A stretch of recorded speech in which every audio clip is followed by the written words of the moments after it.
Welcome back to Metropole Television. My name is Simbalaja Charles Kiage. In case you're just joining us, you're watching a Business AM. We are live on Twitter at Metropole TV Kenya, on YouTube as well, on Facebook. You can leave us a comment and a like once you run into our broadcast. Now today we talk matters climate change, building a cleaner energy future for all, and the impacts climate change could make many parts of Africa uninhabitable. Now, despite progress towards the shared goal of addressing climate change, so many factors hindering its success. We feature 350.org, an organization that is building a future that is just, prosperous, equitable, and safe from the effects of the climate crisis, as well as look at the strategies they have in place on ensuring clean energy for all. Joining us to speak on this is Charity Migwi, 350.org Africa campaigner. Charity, good morning. Morning, Simba. Happy to have you around. Let's first understand who 350.org Africa is, Charity, before we delve into this conversation. Yes, thanks for having me. So 350 is an organization that works to fight climate change. They do by building a grassroots movement that holds our leaders accountable to the realities of science and the principles of climate justice. Fantastic. Let's just delve into that particular area then. Now, climate change in Africa is still an issue that is a crisis to date. Charity, what would you say we've not made steps, especially on issues climate change? Climate change has actually been an issue for Africa for a long time. And while the continent contributes the least in terms of carbon emissions, we're still the most vulnerable on the continent. For example, there has been severe droughts like in Madagascar and Kenya, leading to famine. And most recently, there's been the cyclone Anna in the that has left a huge rift of destruction and death toll of over 100 people. And if carbon emissions continue, these impacts are only going to get worse, mostly in Africa. Fantastic. Alice, it's astonishing how we keep on talking about climate change and a mitigation of climate change. Is it, when you look around this, there looks to be a bigger focus and concern about climate change as a threat to Africa as a continent itself. But when you look at the things that are happening on the side, you wonder, well, there seems to be a focus, but then action is lacking. Why would you say there seems to be that disconnect? The disconnect is that yes, companies such as fossil fuel industry keep on polluting, and the business model is anchored on carbon emission, and that has severe impacts on the climate.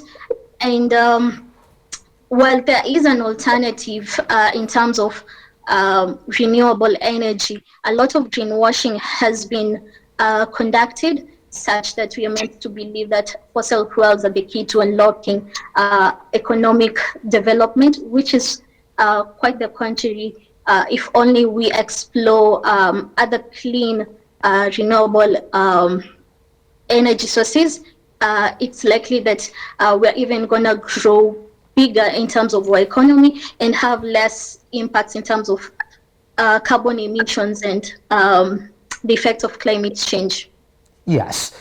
And when you look at the focus from governments now, Charity, what would you say governments need to do? Because there seems to be that disconnect also coming from legislation. Would you say that as well?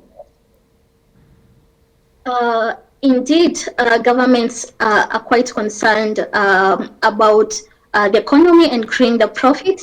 For instance, the East African crude oil pipeline, which recently reached financial investment decision, and this is a project that that is in both Uganda and Tanzania. And the interest of these two governments is that they're focusing on profits and with the idea that this is going to unlock Uganda and Tanzania in terms of the economic development, which is quite the contrary, because if you look at this project, it's going to emit approximately 34 million tons of carbon into the atmosphere, and that is going to worsen climate change. And even if we look at the economic benefits, very little is going to go to either of these countries. Total Energies has about 62% stake in the project, Yes. while the government of Uganda and Tanzania only have 15% each. And Total Energies is again exempted from taxes for about 10 years. And so that means that Uganda and Tanzania are not going to be reaping any economic benefits from the project for a long while. So it doesn't matter whether we view this fossil fuel project as the key to unlocking East Africa's future. The real deal is that it's going to derail us and probably become stranded assets at a time when the whole world is trying to move away from fossil fuels. Pretty much. I mean, when we look at the details of this particular exploration as well, I mean, if you look at DIDBEN, you say that 11 banks, 3 insurance companies, the African Development Bank and the UK's Export Credit Agency have confirmed that they will not finance the ECO project. Charity, is it because of the campaigning from environmental bodies, or just because of the economic viability of this project? What would you say has won the day in this particular case? Actually, to date, there are 15 banks that have opted out of the project. So yes, 4 more banks have committed not to be involved in the project. And I would say it's a mix of both. One, the project doesn't make sense, as I have explained, in terms of the economy. And in terms of the campaigning, well, we have to look at the realities that this project is playing a hand in.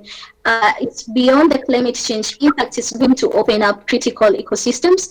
The project is going to pass through Murchison Falls, and that is home to a wide array of wildlife and endangered species.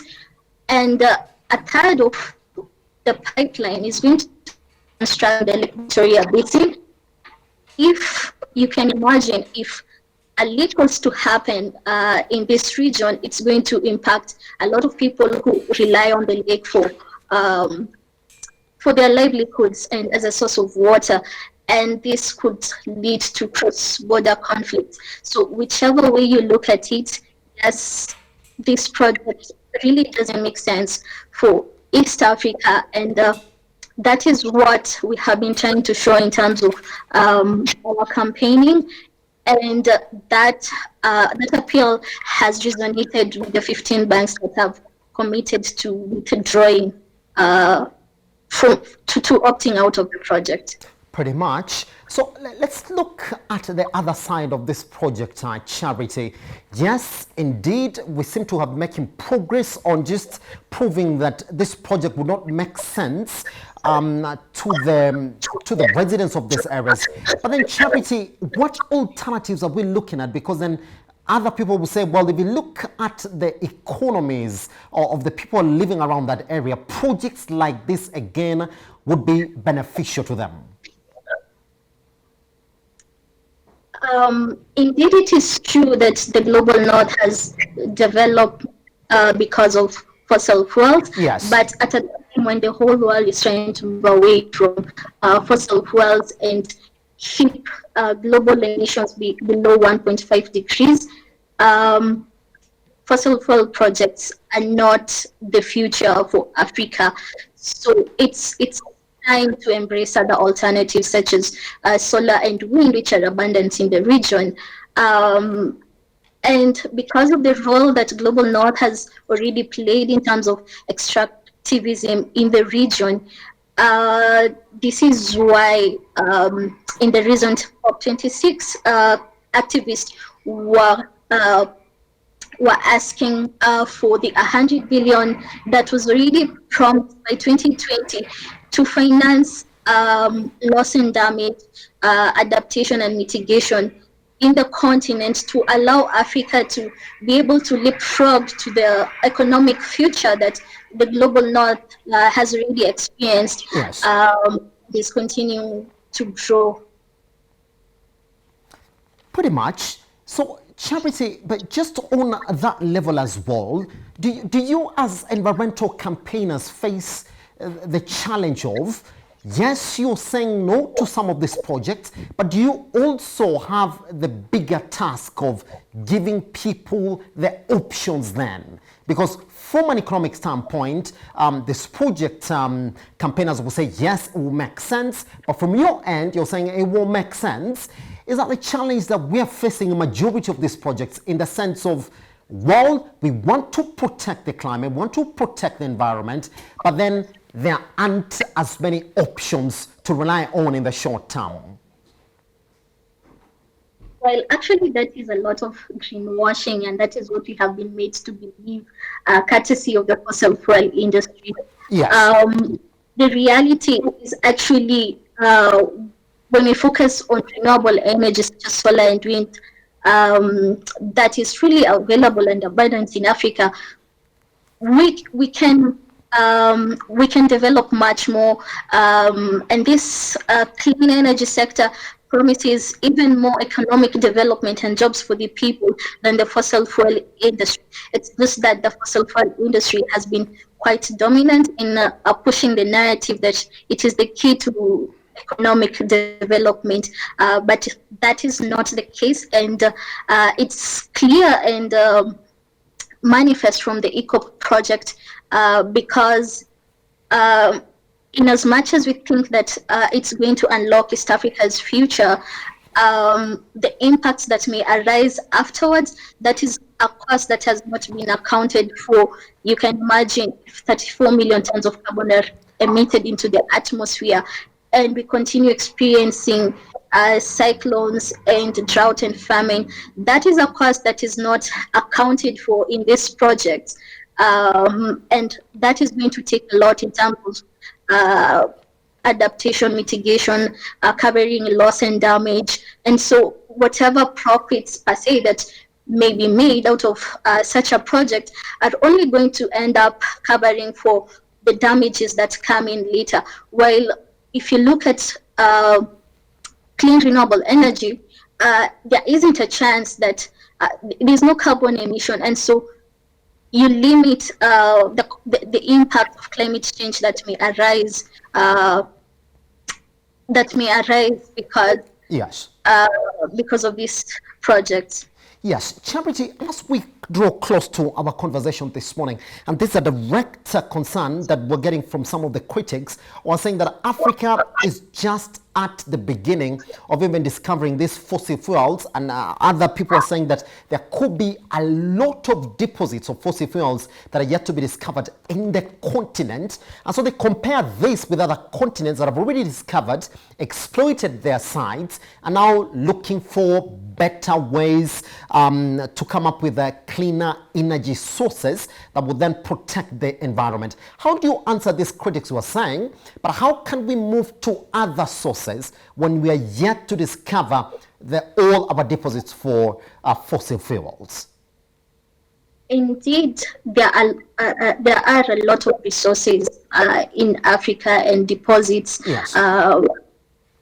But if you look at it, Africa has not been reaping any of these benefits, in as much as they have been continuously exploited for decades. So this is not what is going to unlock our future, even if we keep on doing so. The key is actually to keep it in the ground and explore renewable energy sources, because when you look at it, the global north is ultimately going to transition from fossil fuels, and they're going to rely on Africa for its extractivism projects. So this is not really going to benefit Africa. It's going to benefit the global north, and it's going to be damaging to Africa. So why let ourselves be or continue to be in a neo-colonial phase that has been going on in terms of this extraction, when really we are not benefiting from what is coming out of the ground. Instead, we can keep all the deposit, the fossil fuels in the ground, explore renewable energies that may directly benefit us. One, there is Africa is energy hungry, and so if we explore renewable energy, it's highly likely that this is going to be decentralized and meet the energy needs of the people. So it has a direct impact, unlike fossil fuels, and this sector is much more promising and less devastating than the fossil fuel industry. Pretty much. Charity Migwe, 350.org Africa campaigner, thank you very much for taking your time this morning to speak to us here at Metropole Television. Thanks for having me. Anytime. You can also continue that conversation online at Metropole TV KE across all your social media platforms. I am at Kiage Simba. Let's take a short break. Once we come back, let's look at fintech, especially in a 2022.